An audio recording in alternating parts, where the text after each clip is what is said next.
Uh, Thank you very much for joining us today for this scientific session. I welcome you all for this scientific session. And today we're going to talk about two topics. The first topic is about acute poisoning in children, and the second topic will be handled by Dr. Lavanya. So I'm going to talk about acute poisoning in children as it's a very common cause of emergency room visits in our day-to-day practice.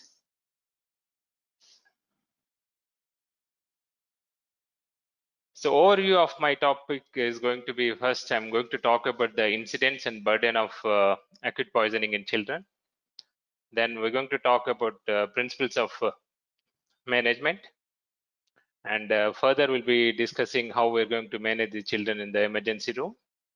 And at the end, we're going to discuss about what are the common poisons which we come across in our day-to-day practice. Coming to the incidence of acute poisoning in children, roughly about 1.2 million exposures per year has been reported in America, out of which about 90,000 ER visits are reported in 2011, according to one study in US. And as we all know, poisoning is one of the common preventable deaths. It's commonly seen between 1 to 5 years of age. As children who are more than 1 year are mobile, but at the same time they're not aware of the dangers, and the majority of them, they keep everything in the mouth. So that is a common reason why we see quite a lot of poisonings in children between 1 to 5 years. In terms of types of poisoning, it could be ingestion and transdermal or cutaneous exposure, inhalation, and envenomation. And about 85 to 90% of poisonings are asymptomatic. And coming to the pathophysiology, which are specific to the children, dermal absorption is higher than the adults as they have a increased surface area compared to the weight. And permeability of the skin is more, as it is more appropriately more perfused. And as they have a high respiratory rate than the adults and increased minute volume, they're more likely to have problems with inhalation agents. And as we all know, they have a high metabolic rate. And considering their lack of glycogen stores, children are more likely to develop hyperglycemia whenever they're exposed to the toxins. And we all know that cardiac output completely depends upon the heart rate and the myocardial contraction stroke volume. So whereas children, it is much dependent on the heart rate. So any medication which decreases the heart rate will have a significant impact on the cardiac output and causing them to have a hypertension faster than the adult population. Like whenever they have a poisoning with calcium channel blockers. And in terms of risk assessment, whenever they come to the hospital or the outpatient clinic, it's quite important that we should assess the risk depending upon the agent, what they have taken, time when they have taken, whether is there any evidence of mixed overdosing, whether they have ingested or were they exposed to fumes, or was there any topical exposure. And we have to calculate what is the maximum amount of toxins which they have consumed. It's always very difficult to know how much they have consumed, as the majority of the times parents will not be able to tell us exactly how much they have consumed. And we have to calculate the dose per kg of either the medicine or the substances which they have consumed. And in examination, we should look for symptoms and signs which would give us some clue about either the severity of the toxicity or type of toxicity. Coming to the ER management, so it's like any other emergency where you have to assess the airway first. If child is unconscious or GCS is less than 8, we have to protect their airway by intubating the child. And we have to keep a low threshold to protect the airway, especially if they have a caustic poisoning, as this will increase the edema after a few hours. So that's why whenever you have a child who has consumed the caustics, and if they have any minimal distress, it's always better to protect their airway before it becomes a problem. And if the saturations are low, we have to start some oxygen, and if needed, we have to ventilate them. And coming to the circulation assessment, if they're hypertensive, we have to give the fluid boluses. And in poisoning, it's quite common that children will have some cardiac arrhythmias. So it's quite important that we take the 12-lead ECG to look for any evidence of arrhythmias. And in terms of disability, so child might be unconscious or agitated, because agitation could be because of a new environment. And the majority of the poisons will give you the seizure activity. If they have a seizures, the first drug of choice would be the benzodiazepines. Majority of the times, we will be able to stop the seizures with the benzodiazepines. If the child continues to have the seizure, we have to give barbiturates as a second line of medication. Usually phenytoin is not indicated, especially when it comes to seizures which are related to the poisoning. And as we all know, it's quite important that we should check the sugar levels. And if the blood glucose is less than 4 millimoles, we should give the dextrose bolus. That would help us to come to a conclusion what kind of poison child has consumed. The next comes is airway, breathing, circulation, disability. The extra thing which comes in poisoning is decontamination. So decontamination helps you to decrease the absorption of poison either from the eyes or from the skin or from the gastrointestinal tract. If eyes are exposed, it's quite important that we should irrigate the eyes with plenty of saline water so that we wash out the poison. And if we have a dilemma about skin exposure, we have to remove all the cloths and wash thoroughly with plenty of water or soap with water. If they're consumed, we have to think about decontamination of the gastrointestinal system. So the emesis has no role in our day-to-day practice, especially when they come to the hospital, as the risk of aspiration is high when we force them to have the vomitings. The next consideration would be the activated charcoal. The activated charcoal usually will be considered if the child is conscious, where you don't have a risk of aspiration. The activated charcoal works in a way that it absorbs the molecules or the toxins which are water soluble. But please remember, it's not advisable when they consume the corrosives or hydrocarbons, or if the child consciousness is low, or if the child is hemodynamically unstable. Gastric lavage can be considered if the child presents within 1 to 2 hours after ingestion, and if there are no contraindications for aspiration.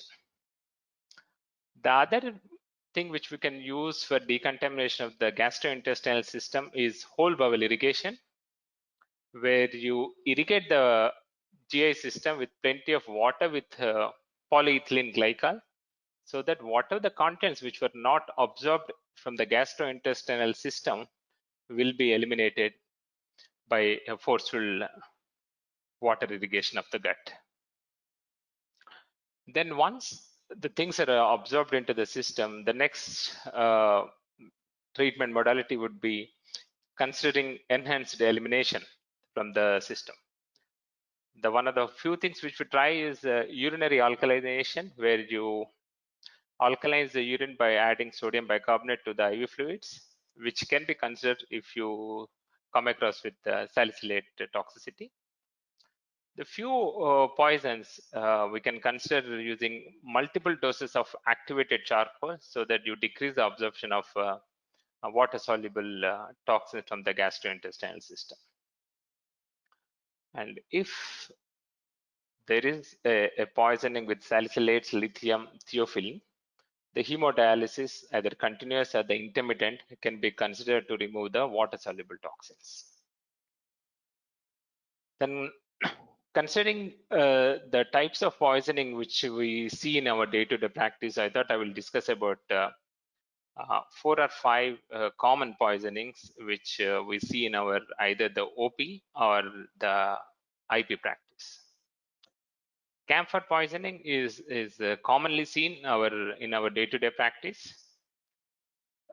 It's commonly used in many of the topical cold medications or topical musculoskeletal anesthetic preparations, and it's commonly used in vaporizers, especially when you use it for cold medicines, Vicks vaporizer or bombs. And it's commonly used in religious ceremonies, especially whenever we do pujas in Hindu families. People burn the camphors. The typical presentation would be they would have some function or the ceremony at home. Within 15 to 20 minutes, somebody would realize that the child is having generalized tonic-clonic seizures. They would not even realize that child consumed the camphor. The onset of symptoms could be quite early. Within 15 to 20 minutes, child might develop the seizures. The toxic dose would be anything more than 30 mg per kilo is considered the toxic dose. Majority of the times, they have a neurological complications in terms of seizures or coma. In terms of pharmacokinetics of camphor, usually it will be absorbed very fast from the gastrointestinal system or from the skin also. You would tend to see the toxicity within 5 to 15 minutes, but the toxicity resolves within 24 hours. If we are able to stop the seizures and do the appropriate resuscitation and manage them appropriately in the first 24 hours, child will come out without any complications. The camphor is metabolized by liver and excreted in renal system. The dose of toxicity would be somewhere between 0.5 to 1 gram. And site of action is cytochrome oxidase in neurons. In terms of clinical features, majority of the times you would be able to smell the camphor whenever they have consumed it. Acute seizures, fasciculation, confusions, delirium, and restlessness are common presentations. And they might present in a respiratory failure or the depression as they had seizures prior to the respiratory failure. And gastric irritation can present with nausea and vomiting. And it's quite important that we should take a 12-lead ECG to look for any cardiovascular arrhythmias. In terms of acute management, completely supportive treatment, resuscitation according to standard APLS protocol. And there is no need of giving a charcoal or gastric lavage as it will be absorbed immediately. There is no specific antidote. If the child presents with seizure activity, we should consider giving benzodiazepines. Majority of the times, they would be able to control with benzodiazepines first dose. If not, we can give phenobarbital.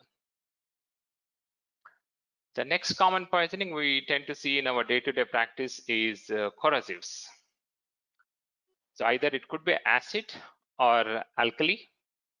The common acids are car battery fluid, which contains the sulfuric acid, and descalers are toilet bowl cleaners, which has hydrochloric acid, metal cleaners, which has nitric acid, and rust removers like hydrogen fluoride. Whereas in alkali group, you have bleach and sodium hydroxide. The common corrosives which we see in our household utilization are toilet bowl cleaners and drain cleaners and paint remover. These are reasonably common in our day-to-day practice. The pathophysiology is whenever they consume the corrosives, it immediately causes the necrosis within seconds, then followed by ulceration and perforation of the particular area within 24 to 72 hours. Usually the fibrosis takes about 14 to 21 days. A stricture might develop within a week till 4 to 5 weeks. There is some evidence to say that if they are exposed to the corrosives, they are at risk of developing a carcinoma, usually after 3 to 4 decades. So the quite important thing in terms of managing the corrosives is it's quite important that we need to know how much quantity they have consumed, and we have to watch them carefully for any either esophageal perforation or gastric perforation leading to peritonitis. In terms of management, if the child is asymptomatic and if there is no indication of redness or ulcers in the mouth, or if the parents are confident that the child did not consume more quantity of corrosives, probably we can observe them for 6 to 12 hours. If they're comfortable and confident, we can send them home. But if they're symptomatic, they have to stay either in the PICU or in the ward. If they develop any evidence of stridor or upper airway obstruction, we have to protect their airway. And in terms of decontamination, as I already mentioned, there's no role of emetics in our day-to-day practice, and we should not insert the ND tube as it might damage the esophagus, which has already been damaged by the corrosives. There are no indication to use the systemic steroids in corrosive poisoning.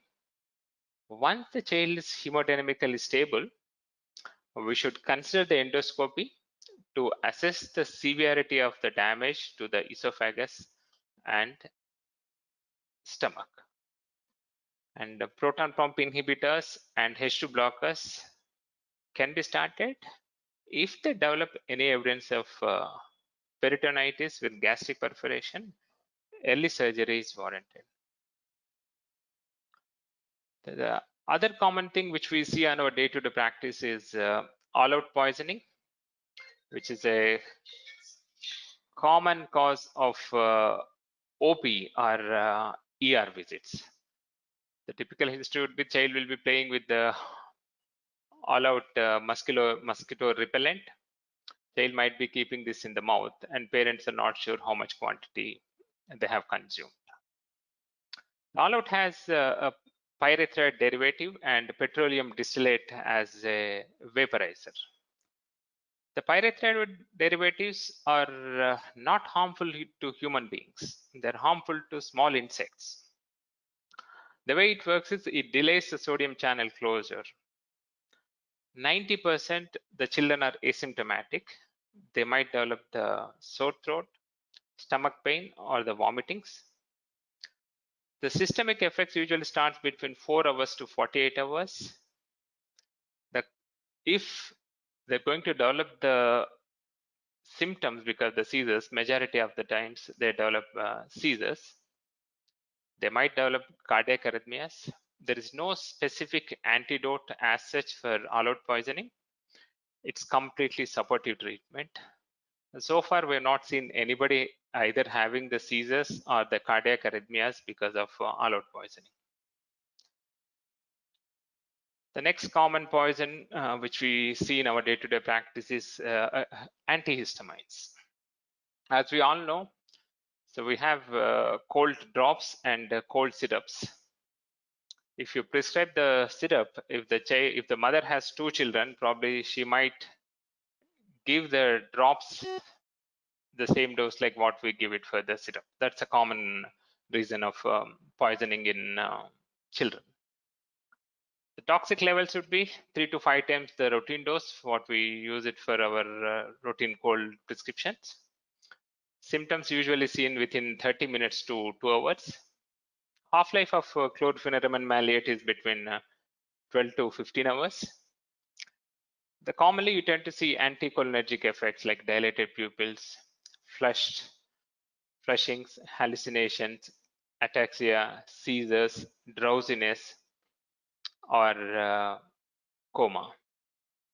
They might have cardiac arrhythmias. So it's quite important that we take 12-lead ECG. In terms of management, as it's a medical substance, it's quite important that we should do the gastric lavage if the child presents within 1 to 2 hours after ingestion. Please consider giving activated charcoal. If they develop cardiac arrhythmias, we have to use lignocaine. If they develop seizures, diazepam is a drug of choice. If they develop hypertension, which has to be treated with sodium nitroprusside.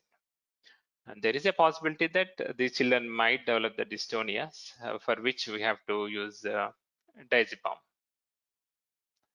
The next poisoning which I'm going to discuss is iron poisoning. Anything more than 40 mg per kilo of elemental iron ingestion considered as a toxic dose.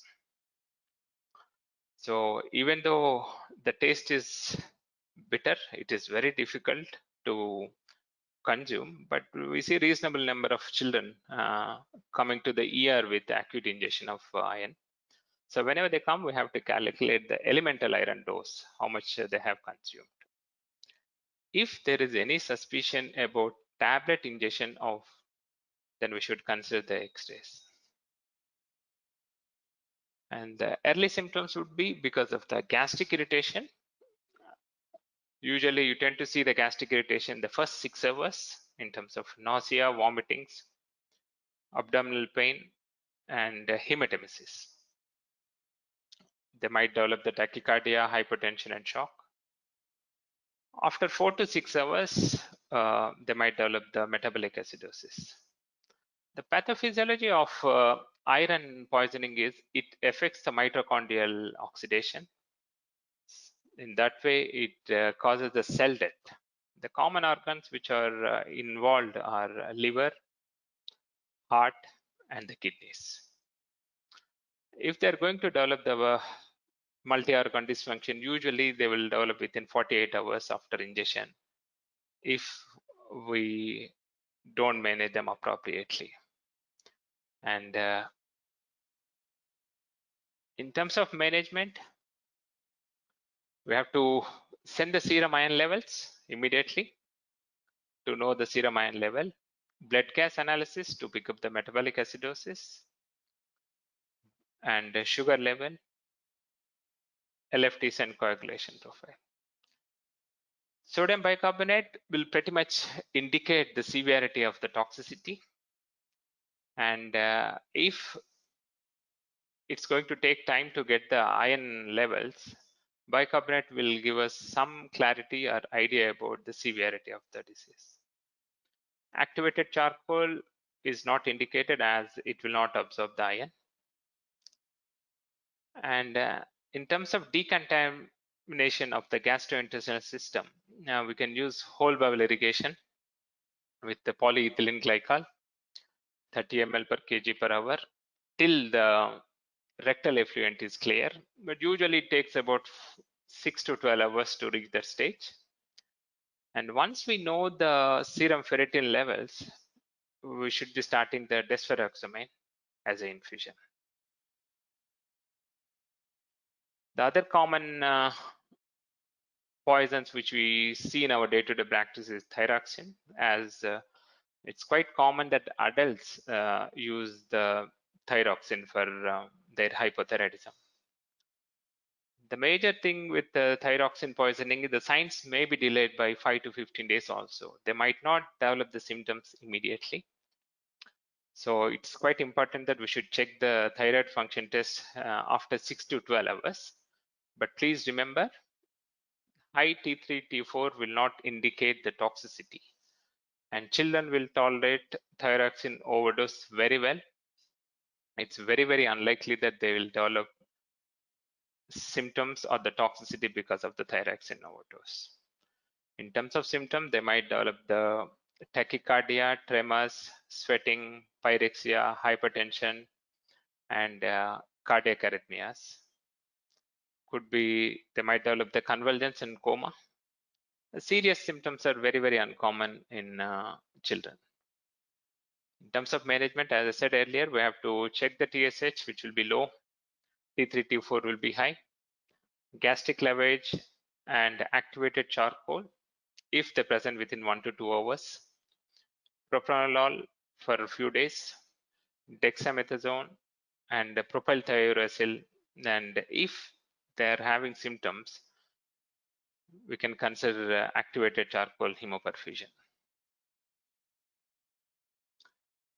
And the other common poisoning which we tend to see in our day-to-day practice is eucalyptus oil. So eucalyptus oil is used by elders, especially when they have the muscle pains. And this is one of the common Ayurvedic medicines. People use it for either the arthritis or the muscle pain, but it's highly toxic. Even 2 to 3 ml of pure eucalyptus oil will be toxic. If they consume more than 5 ml, probably they might have a severe toxicity with eucalyptus. Symptoms usually develops within 30 minutes to 4 hours. They might present with CNS symptoms, either in the seizure activity or the coma. Gastric lavage and activated charcoal are not indicated. So it's only the supportive treatment, and symptoms get better within 24 hours. If you keep them safe for 24 hours, they will be okay. And paracetamol overdose is reasonably common, but we tend to see this more in the Western world rather than in Indian subcontinent. Acute ingestion of more than 200 mg per kilo is considered as a significant poisoning. And even 100 mg per kilo of consumption over the period of time or multiple times will be considered as a severe poisoning. If you don't treat it appropriately, they might develop hepatic failure within 2 to 3 days. Serum paracetamol levels can be done within after 4 hours after ingestion if they present before 8 hours. ALT and INR will guide us about the hepatotoxicity. And N-acetylcysteine has to be started immediately if the child consumed paracetamol more than 200 mg per kilo, or if we have any evidence of liver involvement or the paracetamol levels are high. This is the nomogram, which helps us to decide when to start the desferrixamine. And I'm going to talk about button battery ingestion, even though it is not considered as a poison, but it's one of the common reason why they present to ER. The child will be playing with button batteries, and probably younger children would have swallowed it. As their esophagus is very narrow, it will be stuck to their esophagus. So once it is exposed to the moisture, the electrical circuit will be completed, and that slowly burns the mucosa, then the muscle, and that perforates the internal organs. They might present with a cough or gagging episodes, dysphagia, stomach pain. If it is stuck in the upper airways, they might present with the stridor. Lithium batteries are notorious to give you perforation of esophagus or the stomach, as it causes the liquefaction necrosis. The button batteries can damage your esophagus and stomach within 2 hours. So that's why it's quite important that whenever we come across with accidental ingestion of a button battery, rather than waiting, it's quite important that we should refer them immediately to a facility where we have a gastroenterologist services.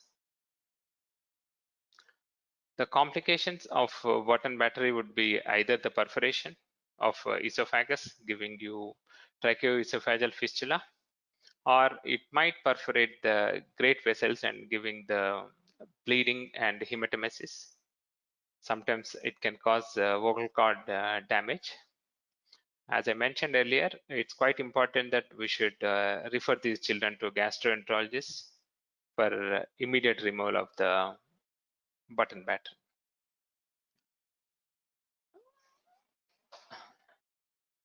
So, thank you. Any questions? The dose of activated charcoal is 0.5 to 1 gram. If the child is awake, it's always better that we should mix activated charcoal either with the juice or with the water.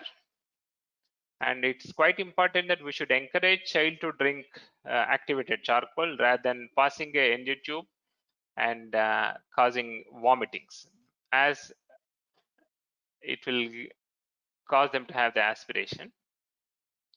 And one more question was about urine alkalinization. You have to add sodium bicarbonate, about 50 ml to 500 ml of DNS